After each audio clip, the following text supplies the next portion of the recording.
Hello, my name is Michael Glenn, and in this episode of the Dojo Show, we're studying the kata Tama Gaeshi. Tama Gaeshi, we create a sphere that's made with ihen, and it creates a sense of Kasumi or a mist or another dimension out of which our strikes come and hit our attacker.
Tama Gaeshi starts off ihen no kamae, okay? So ihen no kamae is this kamae that's shifting and changing in the space, all right? Ski to the face, come to do, this flips to the head here, right? Then you go for the leg and then the nuts. So I ski to the face, strike to do, this flips to the head here, okay? Then I strike to ashi burai, this last one is going up into the groin. Ihen no kamae is always shifting, right? It can be any, yeah, right. It's any of these positions, you're just shifting. So it's like doing bofurigata, right? I thought before, I thought it was more just down. That's the way people show it a lot. When you see people demo it, they show it that way a lot. But ihen is really, it's not a fixed position, so it's going to be shifting in the space. So from ihen no kamae, I thrust to the face, strike to do, flip to the face here. This comes to ashi burai, and then I'm up into the groin. Hey Bill, on the ashi burai, there's a specific way to do it. So, And I'm losing. so on the flip here, right? Yeah. James is blocked. I'm going to actually do this in a semicircle. So from here, right, my back hand rotates, and my front hand is the pivot point.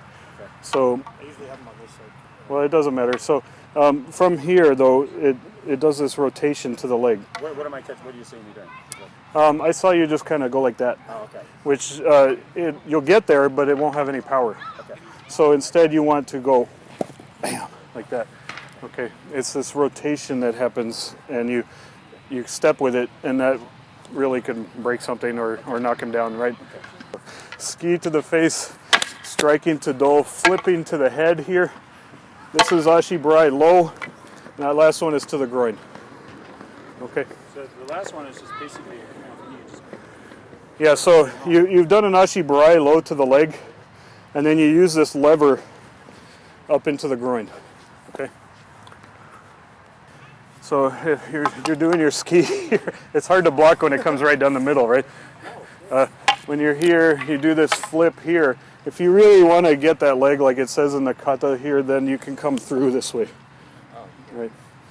If you need to. I don't think you need to worry about that though, because I'll show you in a minute. The kata actually says to go for the other leg.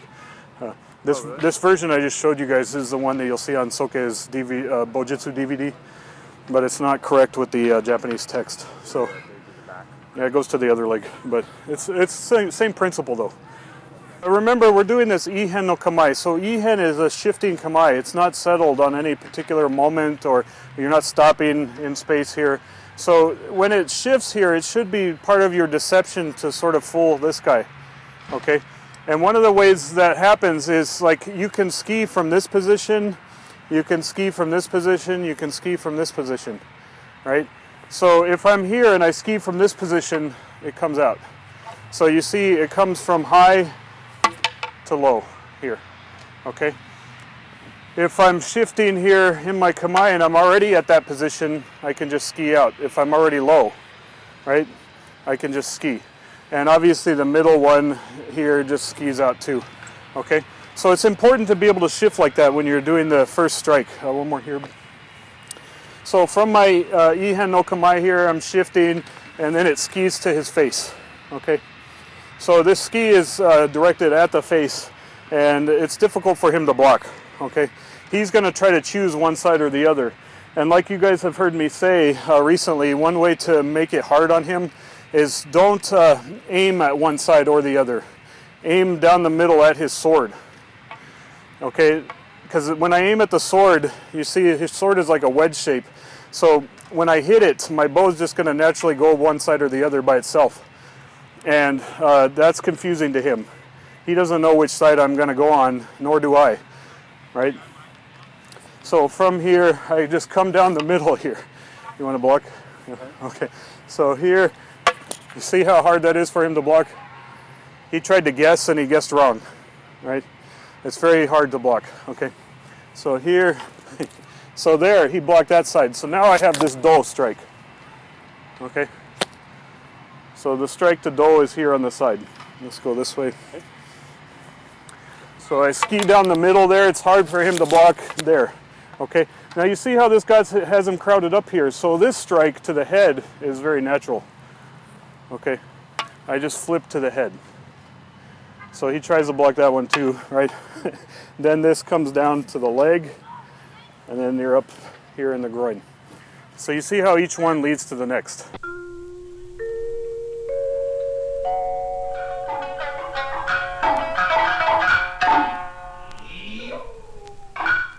The way I showed you is actually not correct, but it's the way you see Noguchi Sensei do it on Soke's Bojutsu DVD. And it's, even though I say it's not correct, it's still fine, right? The Densho, the Japanese text says to do it a certain way, and then there's the way all the instructors do it, which doesn't always match up with that text. So it's important to understand that about the Bujinkan, like everything is interpretive, right? So each master instructor, which is a Shihan level, they have their own interpretations of things, and they're valid. Each one is valid, right? It has good reason for making that interpretation. So I'm going to show now the one that is the text describes, and it's not very different, okay? So from here, I do my ihen here, and then I'm skiing to the face. I'm striking to do. I strike over here to the face, and this time I go for that leg. Okay? So I'm taking the other leg this time. So here I ski, strike to do. When I do this flip, I'm striking to the head, but skiing when I do it. Okay, you see how hard that was for James to deal with. Okay, so it flips here and skis. Okay, then that leg. Well, there's two main differences. One is on this flip, it's also a ski. It's not just flipping to the head, it's flipping and thrusting. Okay? And then the other main difference is you're taking the other leg here. Okay? So that's the way the Japanese text lays this out. I looked it up today. It says left leg. It says to do the ski when you strike the head. So here I do my ski. I strike to do. You see how that presses in there, right? That was a funny one because the bow got caught on my pant leg. It's ihen in action. One more. So ski, do, flip. See the pressure that's happened here. All right, it's the left side of the head.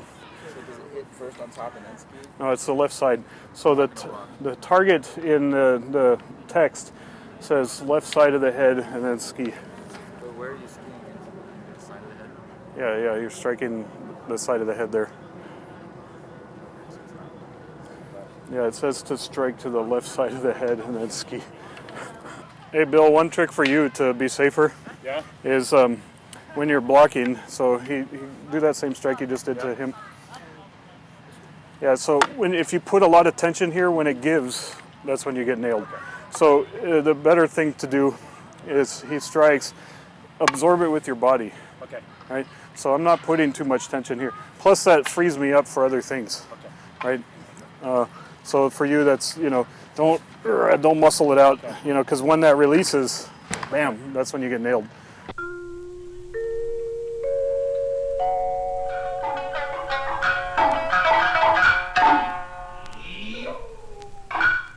One thing I want to talk about is the name of this kata, Tama Gaeshi. Usually that's translated as ball counter. And, you know, from our English language, you think of hitting them in the balls, right? Ball counter.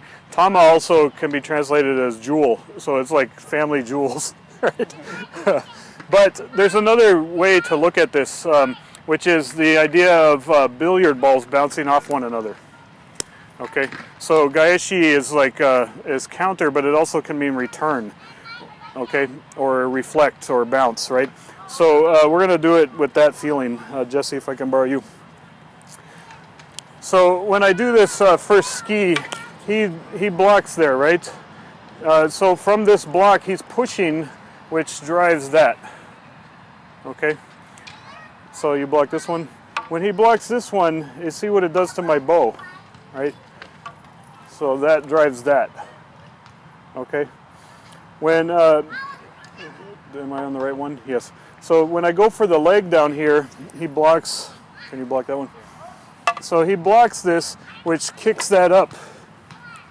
So he blocks, which drives that to there, which then drives that to there. Okay. Which then drives. Yeah, it bounced off the sword and got his knee. So from here, when he's blocking, that bounces that up. So his blocks, I'm bouncing off of them, deflecting off of them into the next piece. So ski, that bounces to do. You see where that's bounced there? Okay. See how each piece bounces off the next? So, see all that?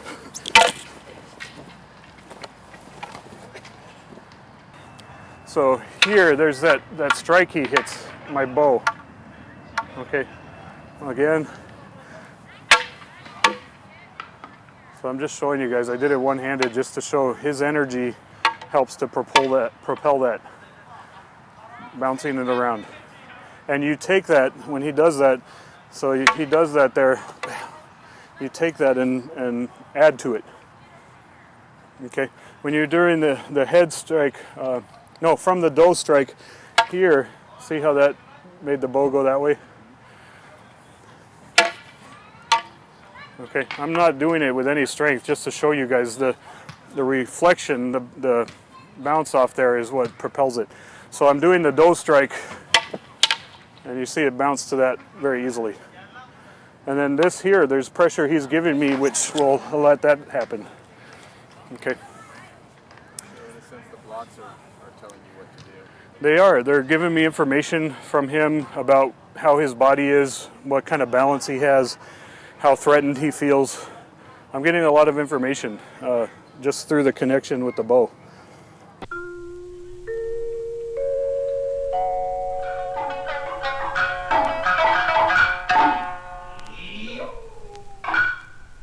So when I come in here and I do my ski, this time I can get right on the hands here. Okay, you see how I've connected to James's Kote, right? Let's go back that way. So I do my ski to the face, he's blocked, and I let this drift to the inside, to the Kote here, okay? Then I can strike do, and you see what's happened, okay? Right, control him the whole way. My ski happens, I let this drift to Kote. You see what's happened here to James's sword, okay? I've got the arm and the sword here, okay? All right, and then from here you can control the swords across the back of his neck. From your initial ski, remember you're doing ihen here, so you ski, and then you've connected to Kote, and I've guarded the sword at the same time. See how it's all trapped? Man. All right, everything was trapped with one hand here. His arm, his sword, it all got trapped. One more time. So I do my ski here, come to do, I can do the same thing on this side, get on Kote there. Okay, so I'm closing in on Kote. See how his sword is trapped here in his arm? Okay. Let him fall on it, let him fall across it. If he drops the weapon, even better. Okay. So now this is cutting into his leg. This kind of connection can happen at any point during the kata. Okay. So I'm here, I do my ski, I come to do. This is my flip, and I've come to kote here. Kote, oh. His forearms. You guys, I don't know if you can see, but I've trapped his arm in here. Yeah. And he says his nuts too. Kote is anywhere from the back of the hand up to the elbow. And in bow versus sword, it's a very important area. If you hit it with the bow, a lot of times you can make disable one arm or get the guy to drop the sword, right? So I'm skiing here, I come to do, there's my flip, and I'm going right to kote. Okay. See where this is trapped here. Okay. He's tempted to try to strike. Okay. Yeah, that makes me drop the weapon. Yeah, so I'm not really doing it hard, but when you do that flip over onto the arms, bam, it's hard for him to keep hanging on at that point. Ski, do. Yeah. So I keep his legs under control here, so he can't fight, right? This is where he can get something broken, right? So these kind of things are all important. So at any point during the kata, at any of these strikes, you connect to him. And the easiest thing to connect to is kote, because that enables you to control the sword. Okay? So try this out with this this approach. Hey James, if you're trying to do similar to what I did with Jesse, it's the ski, it's the do, and then here. So you see, I just went for kote there, and then I can press in. Yeah. Sorry about that. It's effective, isn't it? And I did it softly. I did it softly, and it's very effective. And so if I really did it, you're probably not going to hang on your sword, you know. No.